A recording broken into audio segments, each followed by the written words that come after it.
नमस्कार।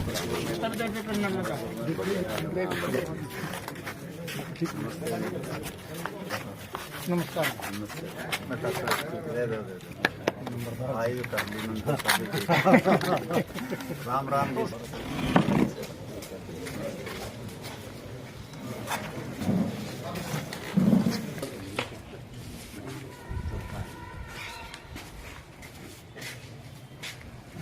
काफी देर से बैठे हो तुम?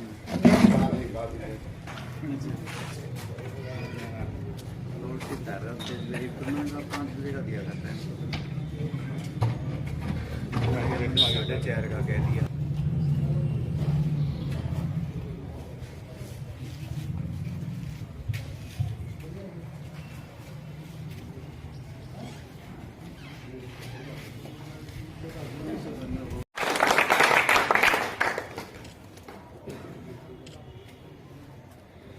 और तेजवीर के सौजन्य से रीनी के निमंत्रण पे आप इतनी तादाद में आए, सर्वप्रथम तो मैं आपका आभार व्यक्त करता हूं। आज ना तो कोई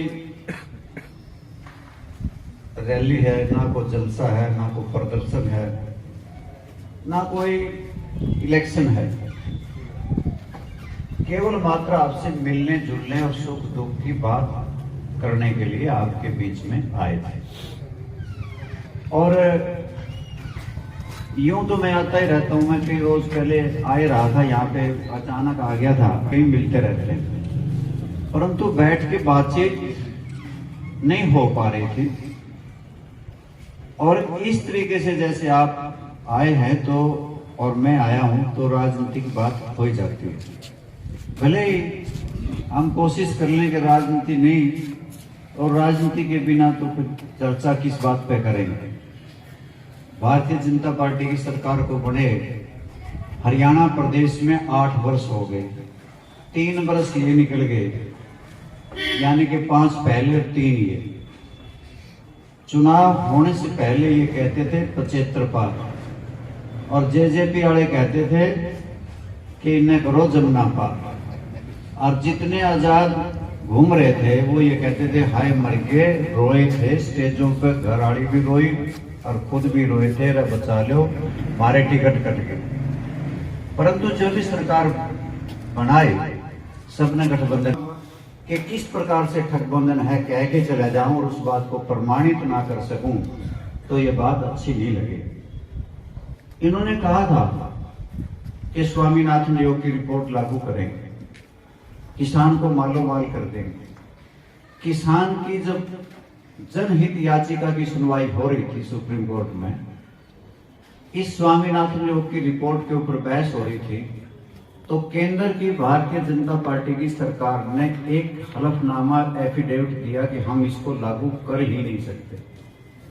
यानी कि स्वामीनाथन आयोग की रिपोर्ट को ठंडे बस्ते में नहीं, सदा के लिए ही खत्म कर दिया। 2004 में इनकी सरकार बनी। अगर किसान की फसल कहीं मर जाए, झाड़ कम हो जाए, ज्यादा बारिश की वजह से, पाला पड़ने की वजह से, तेज हवाओं की वजह से, आंधियों की वजह से, तो फिर सरकारें बोनस दिया करती थी। इन्होंने केंद्र सरकार ने एक ऐसा कानून बना दिया कि कोई भी सरकार आगे से किसान को बोनस नहीं दे, चाहे वो प्रांतीय सरकार है और चाहे वो सेंटर की सरकार है। ठीक इसी प्रकार से फिर उन्होंने कहा कि 2022 में हम किसान की आमदनी दुगनी कर देंगे।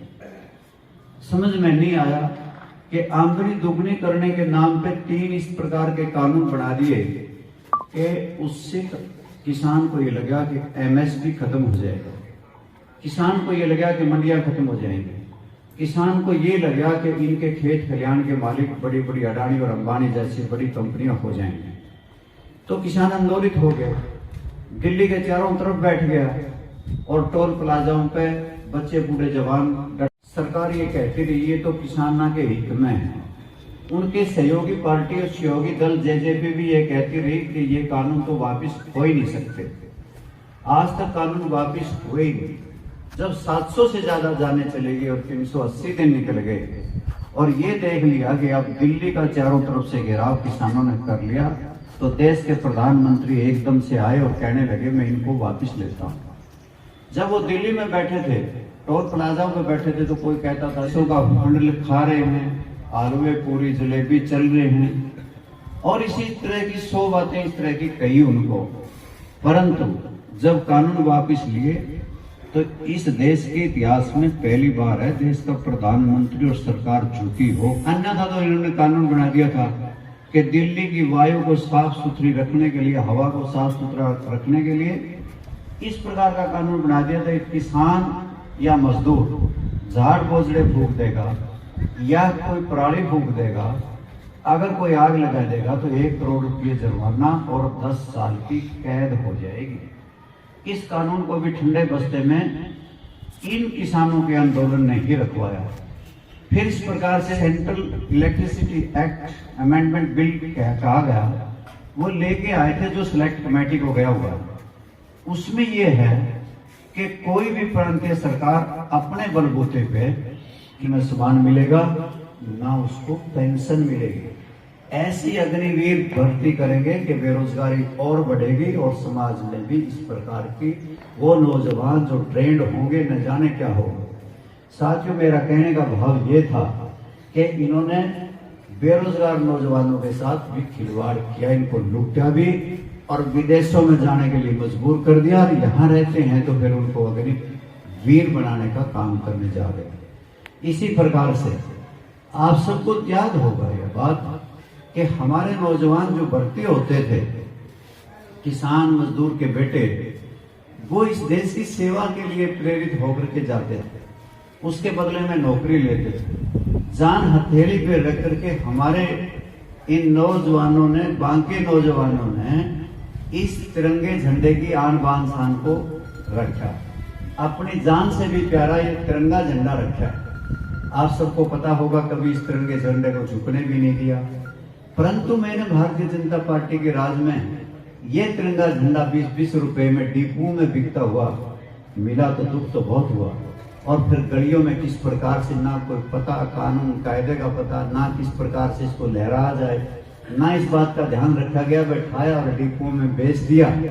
इस प्रकार से तिरंगे का अपमान भी किया। और इन बातों को आज कोई उठाए, चाहे वो देश के सतर पे आवाज दे, तो फिर आप सबको पता है कि कोई बोलता है इस देश के अंदर, कहता है महंगाई है, भ्रष्टाचार है, बेरोजगारी है, और तुम घपलेबाज हो, घोटालेबाज हो, तुम ठग बंधन है तुम्हारा, तो फिर उसके पीछे CBI, ED, income tax, police लगा दी जाती है। आपके सामने है कि संजय राउत शिवसेना के बोले थे, आज 2-3 महीने से जेल में है। सत्येंद्र जैन हेल्थ मंत्री दिल्ली के आम पार्टी के बोले थे, वो जेल में है। ओम प्रकाश चौटाला भूतपूर्व मुख्यमंत्री हरियाणा के बोले थे, वो 2 बार जेल में जाना पड़ा है।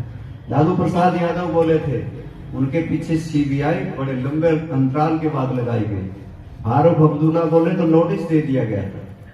अगर सोनिया गांधी बोली तो दफ्तर में सारा दिन बिठा के रखी गई थी। राहुल गांधी बोले तो 6 दिन तक लगातार रात तक ईडी के दफ्तर में बिठा के रखा था। आप सबसे इतना ही कहना चाहता हूं कि ये प्रजातंत्र का गला घोटना चाहते हैं और घोट रखे हैं। प्रजातंत्र का गला घोटते हैं, इस प्रकार की परिस्थितियां हैं। और इनके बारे में मैंने आपको सबको इसलिए अवगत कराना था कि ये जो लोग कहते हैं कि हम विकास के पथ पे हैं, ये विनाश के पथ पे हैं, इन्होंने तुम्हारे से कुछ लेना नहीं। ये सुख दुख के नहीं है, ये तुम्हारे लिए नहीं है।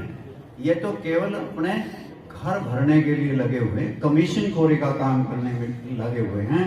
और इन्होंने इस जनता से कुछ लेना देना नहीं।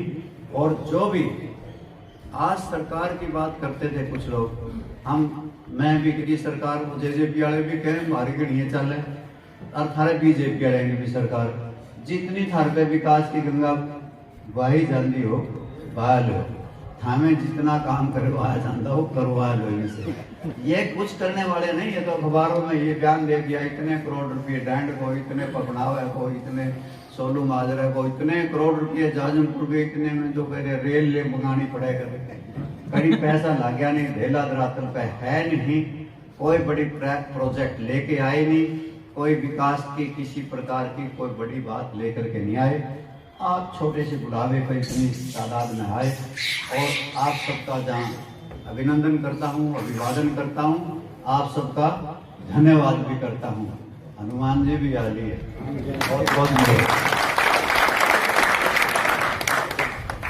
सर, आप डांड में पहुंचे हो आज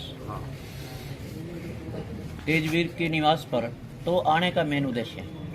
आज मैंने आपसे सारी बातें बड़ी विस्तार से बताई हैं, अपने पुराने साथियों को मिलने जुलने के लिए, उनके साथ दुख सुख साझे करने के लिए, और वर्तमान राजनीतिक परिस्थितियां जो हरियाणा प्रदेश की हैं और देश की हैं उन पे विचार विमर्श करने के लिए मैंने अपने साथियों के साथ मुलाकात की है और मीटिंग भी की है। सर, देवीलाल जी आपके आदर्श रहे हैं। उस समय जो पेंशन लागू की थी, आज की सरकार उसको समाप्त करने जा रही है, उसके बारे में आप क्या कहना चाहते हैं? इन्होंने इस प्रकार का कानून बनाया और इस प्रकार की उसमें शर्तें लगाई जिसकी वजह से बुढ़ापा पेंशन, विधवा पेंशन और विकलांग पेंशन पे काले बादल मंडरा रहे। परिवार पहचान पत्र में अगर किसी भी सेंटर से 1,80,000 वार्षिक आय किसी ने उसमें दर्ज कर दी तो इन्होंने शर्त लगाई हुई है कि 1,80,000 जिसकी वार्षिक आय होगी उसकी पेंशन काट दी जाएगी। इस सिलसिले में लगभग 5 लाख बुढ़ापा पेंशन काट दी गई, 20,000 विधवा पेंशन काट दी गई, 20,000 विकलांग पेंशन काट दी गई। और इन्होंने इस तरह की शर्तें लगा करके जानबूझ करके 5100 रुपये बुढ़ापा पेंशन करने का जो इन्होंने झुंझुना हरियाणा की जनता को पकड़ाया था, उससे इन्होंने मुंह मोड़ लिया और अपने वादे को भूल गए और इस पेंशन को काटने का काम शर्तें लगा के किया।